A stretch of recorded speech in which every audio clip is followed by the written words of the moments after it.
আসসালামু আলাইকুম রহমতুল্লাহ। স্কভার থেকে সাকর স্যার বলতেছিলাম। SSC 2026 batch. স্বাভাবিকভাবে তোমরা এখন টেনশনে আছো, টেনশনে থাকাটা স্বাভাবিক। আমরাও এক সময় এরকম টেনশনে ছিলাম। বাট এই টেনশন দূর করার জন্য স্কভার্স থেকে আমরা কিছু উদ্যোগ গ্রহণ করতে যাচ্ছি। তার মধ্যে দেখতেই পারতেছো, আমরা এখানে নাম দিচ্ছি হচ্ছে 4 মাস 1200 প্লাস। 4 মাস 1200 প্লাস।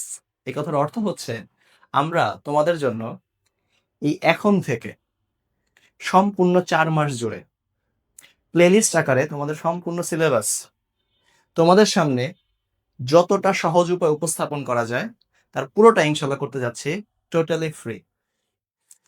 জাস্ট ক্লাসগুলো নিয়মিত করবা, সামনে খাতার কলম নিয়ে বসবা, দরজা জানলা সবকিছু অফ করবা, আমাদের সাথে চলতে থাকো, টেনশন দরজার বাইরে রাখো। ইনশাআল্লাহ ভালো কিছু একটা হবে এন্ড ভালো লক্ষ্যে আমরা পৌঁছাবো।